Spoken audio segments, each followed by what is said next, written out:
My name is Jenn. I'm an occupational therapist at the Regional Health Center, and I love my job.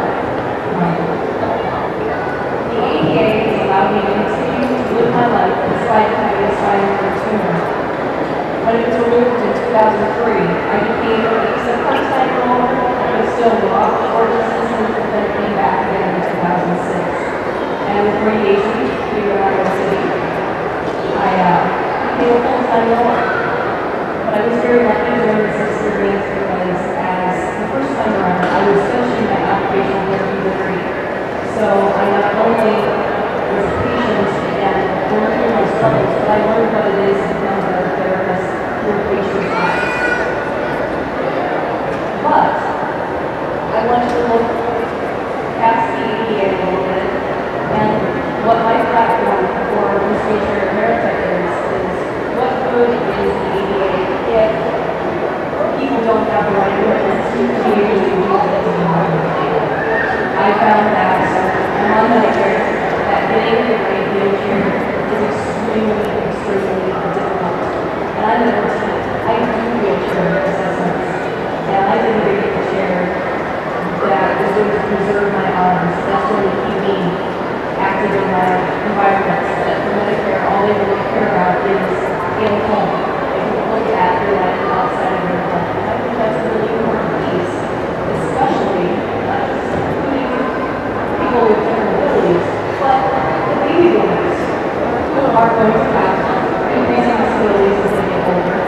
We're going to have a whole new group of people that are demanding ADA access and the right equipment because they want to stay active in their communities. They don't want to stay at home. So what happened, I would have never ever envisioned myself in a crowded setting. I'm not a kind of person that had my arms twisted a little bit, but about 2 years ago I got involved in a scholarship to go to Washington, D.C. And I got to go advocate on the Hill with other vendors and suppliers. And it was extremely educating, it was extremely empowering to learn that I had a voice and that people could listen to what I had to say and were interested in my story. From at that point, I met Andy Beck, who is the executive director of Users First, which is a wheelchair advocacy group. We are trying to get enough members to show that we can make a difference in the voting world. We can make policy change by voting in our legislators. Kind of like the AARP for wheelchair users. I met Andy Beck. She got me involved in advocating with them. So I had the opportunity to go to Abilities Expos, which is a huge Abilities Expo. It's got different vehicles, it's got sports, it's got even had a walk along for anybody to come to. It was so cool. And go advocate and tell people about this group.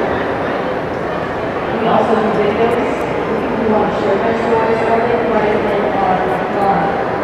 What we do is we take those stories and we compile them and share them with our legislators because they want to hear from us. They want to hear from vendors, they want to hear from suppliers, they want to hear from us. And once they hear enough from us, we might take notice a little bit. From there, I met Kelly Turner from BGM, and she has in turn started another group called People for Quality Care, which is on a bit big, which has not been Iowa yet, but is hit at least 28 cities, and it's really taking away our ability to make a choice, to have the members of whatever they want, and makes it more difficult to make the right equipment. So, through these wonderful people, they made a monster. They gave me a voice, and they twisted my arm and said, really should have gone for this wheelchair. I really think they were a great candidate. So after much contemplation, I did it. And I'm here. And it really is amazing to get the people, more people notice. We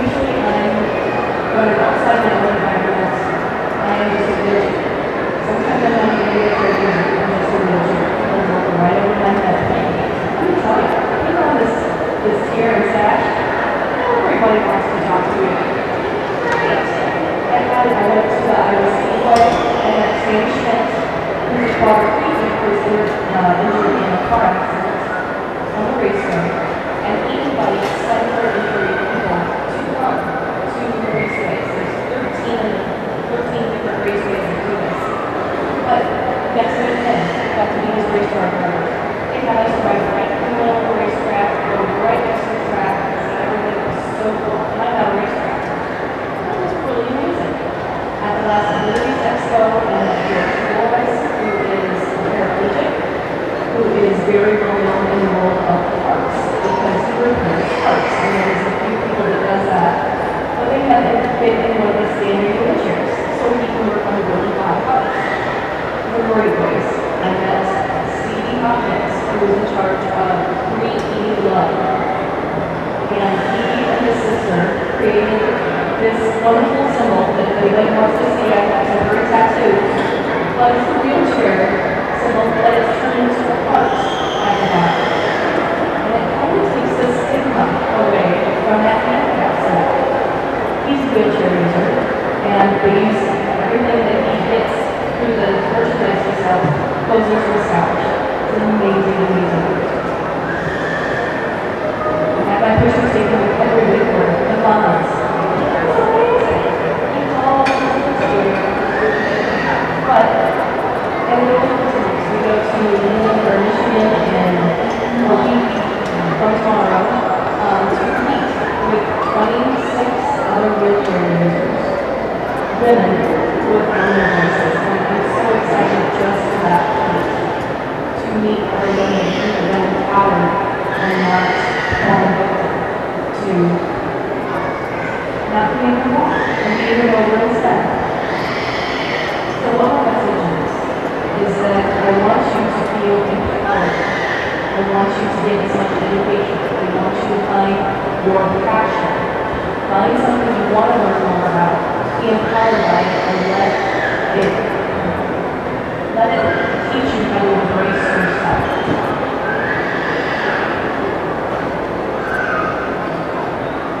I want to go back to ADA. Keith and Terry had a great message that ADA has done a great thing up to this point. There's so much more left to be done. ADA is the most comprehensive civil rights legislation adopted to prohibit discrimination against people with disabilities. Public and private businesses, state and local government agencies, private entities offering public accommodations and services, transportation, and utilities all required to comply with the law. What has the ADA done for us? It has helped us get jobs and keep jobs. It has helped improve transportation to help us keep involved in the environments and communities. The ADA has helped us get more education, perhaps better health care and social services. It has helped us vote and be involved in our town meetings. It has helped us participate more fully in recreational and outdoor activities. The ADA has helped access public buildings like libraries, museums, and sports arenas, and all of that. It has helped those of us with hearing and speech difficulties, telephone, and watch TV and like. It has helped us live fuller lives and given us recognition that we deserve to have the same access as everyone else. It has allowed me to work as an occupational therapist at the hospital, whereas 23 years ago I did not have it. It has allowed me to travel and advocate. But I challenge the next generation and its care partners to help grow the ADA and disability rights to a new level. Right now we're kind of still in the first phase of the ADA, which is the quest for disability rights and recognition and equal opportunities. The second phase is a quest for more collective identity, more than accessibility and moving into inclusion into society and culture at large. The big thing that I noticed with Terry and Keith is we're talking about ramps and how things have just become part of the norm. As an occupational therapist and integrating into baby boomers, we need to think about universal design more than accessibility. Maybe at least the first floor things with no steps, with ramps, with elevators,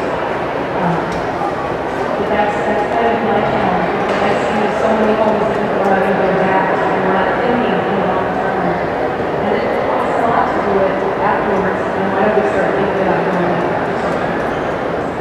That's my challenge, is to help us go into that second phase. But I want to thank you for your time and your listening, and thank you so much for allowing me to be part of this celebration. I'm sorry for slowing us down here a little bit. I'm going to talk a little bit about assistive technology. And sometimes it's not good enough to just talk about it. We got to show you some of that stuff. So we're going to take a look at some assistive technology once we get things up and running here. But let me introduce myself first. My name's Jenn Stachowiak. I work at the Iowa Center for Assistive Technology Education and Research at the University of Iowa. It's a long name. ICATER is our acronym. We're at the university. Everything's got to have an acronym over there. But I've got a really neat job. I get to sit around and play with some of the coolest, newest technology that's on the market and available to help people with disabilities access different things in their daily lives. We're located in the College of Education because we found that in the state of Iowa, there's a lot of technology in the schools. It's not the case that we need to get it in the schools. It's there. People just don't know how to use it, so it doesn't necessarily get used. So we work with anybody that's coming through the teacher education program to help them better understand the types of technology that's available to help people with disabilities. So we're going to help kids that have physical disabilities be able to access parts of the curriculum. We help kids that have learning disabilities be able to access parts of the curriculum. And basically we help anybody that's got any type of disability be able to succeed a little bit better in school. And we're going to try and look at some of those tools here in just a minute. I was going to tell you that first we'll start with the definition of assistive technology. We look at the legal definition. Assistive technology is any item, piece of equipment, or product system, whether acquired commercially off the shelf, modified or customized, that's used to increase, maintain, or improve the functional capabilities of individuals with disabilities. It's a long-winded definition. If we break that down, what that boils down to is assistive tech is anything that can help somebody with a disability accomplish a task.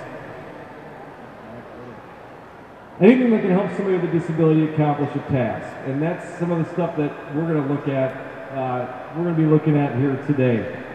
I'm going to try and we'll try and take a look at some stuff here now. We're pretty close to set up. But some of the things I want to show you are some of the things we work with on a daily basis. And the first thing I want to show you is one of people's favorite tools. It's speech recognition software. It's called Dragon Naturally Speaking. And what this software allows people to do is anybody that can't access a computer for whatever reason, speech recognition allows you to use your voice to type or to do anything that you can do with a mouse or a keyboard. So we'll pull it up and see how we can get it to work here today. Now this is meant to be used in a quiet environment, so I don't know how well it's going to translate here, but we'll take a look and see what we can have it do. So we open this up, and I'll turn my microphone on, and we'll give it a shot. Format, font, size, 36, okay. This is a demonstration of Dragon Naturally Speaking, period. Dragon allows me to dictate text into the computer using my voice.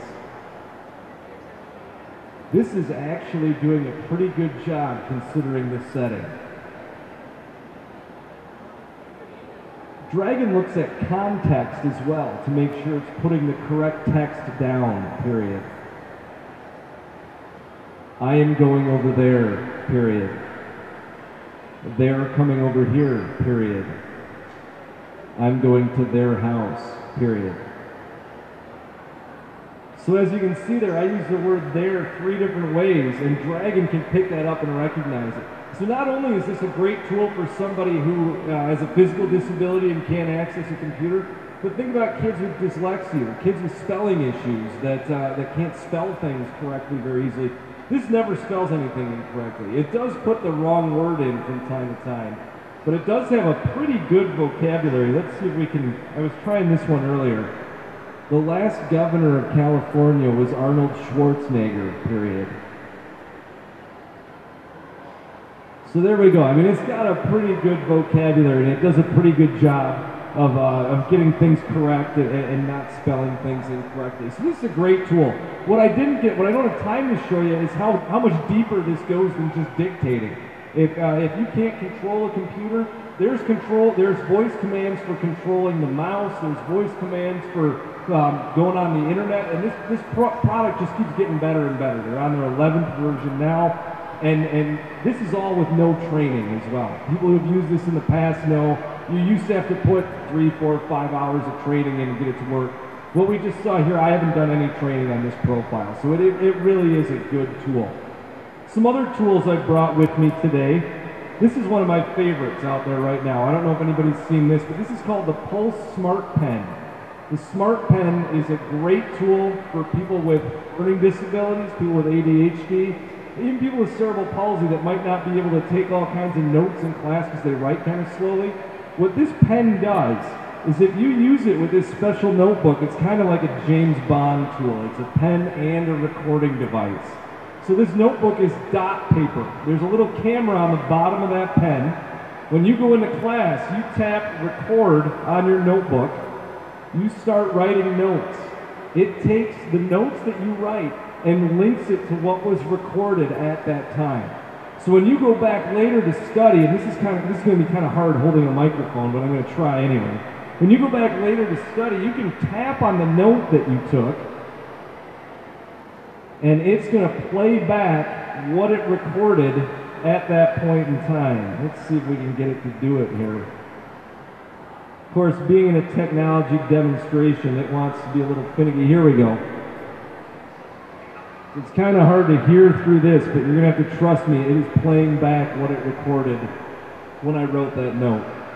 So this is a great tool again for people who maybe this isn't necessarily this is a tool that's a great tool for people that might struggle with paying attention in class and writing down notes as they go up on the board. It allows you to write down keywords and then go back and listen to things later. This is a great example of what Terry was talking about earlier, how assistive technology is starting to be more integrated into everything that we do and every product that comes out. This isn't a tool that was designed and marketed to people with disabilities. This is a tool that was marketed to the general public, but this is something that the disability community has really latched onto as a great tool to help access class, access meetings a little bit easier, and it's something that has gone a long way to being being helpful for people with disabilities. The other key thing with assistive tech about being more integrated into everything that we do is it becomes more affordable for people with disabilities as well. You know, speech recognition software when it first came out 20 years ago was like $5,000. It was really expensive and it didn't work a third as well as it does now. It's about $150 now, which isn't so bad at all. That Smart Pen, because it's something that's being purchased by the general population, that costs $150, and then the notebooks are $5 a piece. Something that's very, very affordable these days. I want to show you another thing. Another thing that's happening is that you're starting to get a lot more open source material being created. And with open source material on computers, what you get is an arena for people that have an interest in certain things to be able to create it and make it free to the people that are interested in using it. And one of those things is something called the camera mouse.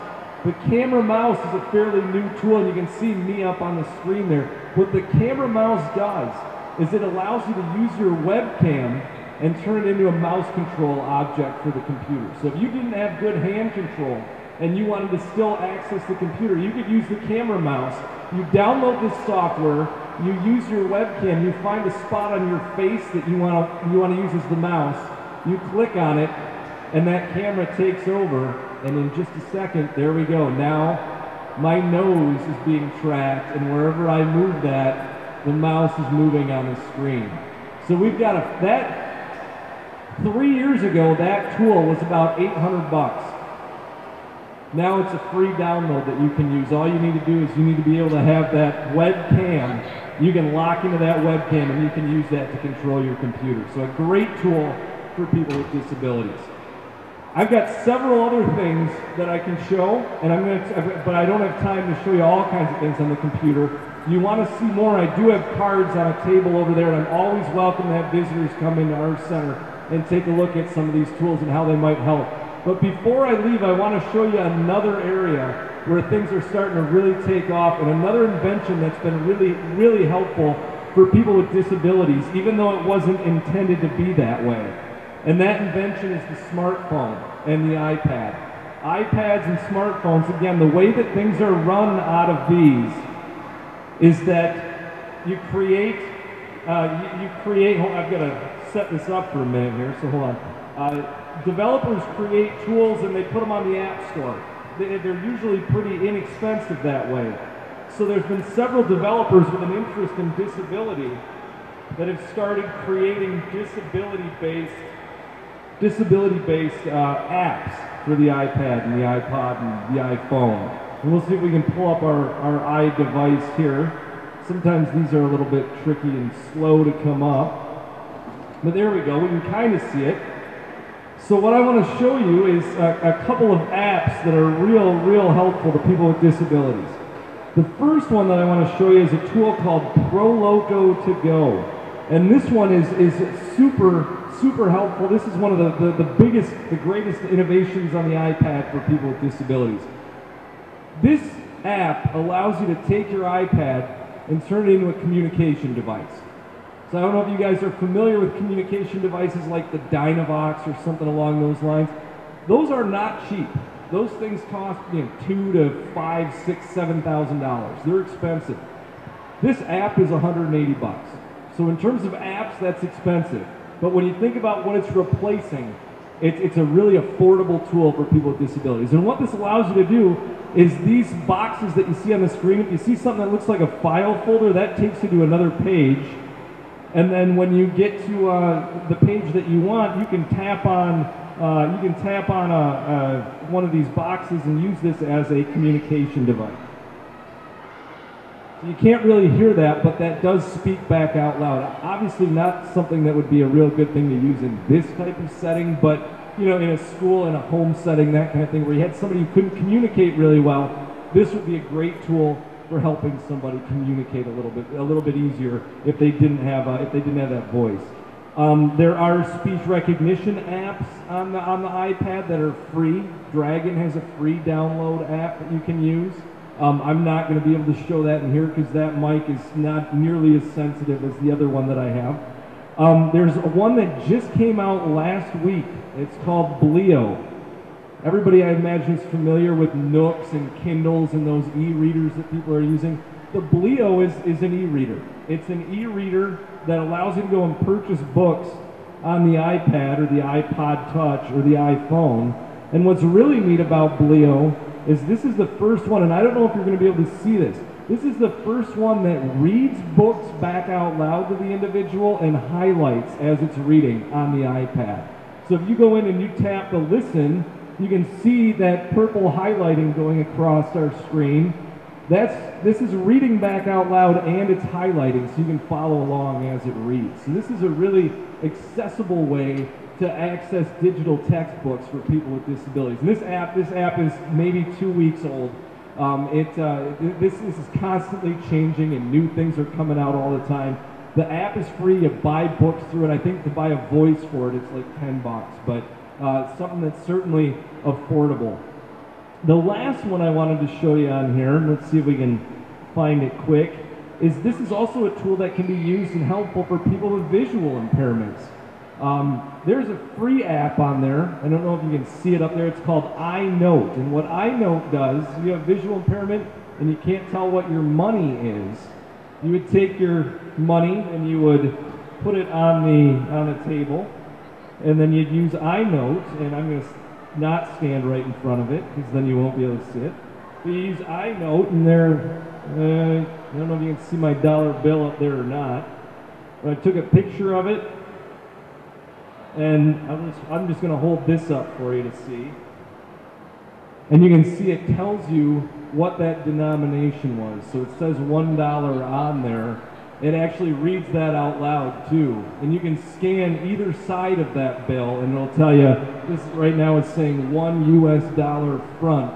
We did the back, it would say $1 US back, and I believe it does Canadian money as well. And that's a free app. There's also several free apps for increasing the size of text on the screen. There's apps that, that Smart Pen that I showed you.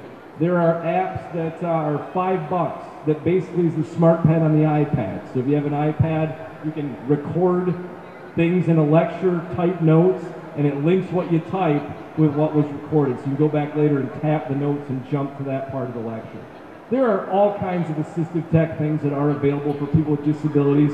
And as I said, if you're ever interested anymore in what we do at the university or what we have, or if you're interested in finding out more about assistive tech, stop by my table over there. I'll give you a card, and you can feel free to email me, shoot me a call, stop in anytime. But I appreciate the opportunity to come by today and show some of these things and talk a little bit about what we're doing here at the University of Iowa in terms of assistive technology. So thanks for having me today, and thanks for paying attention.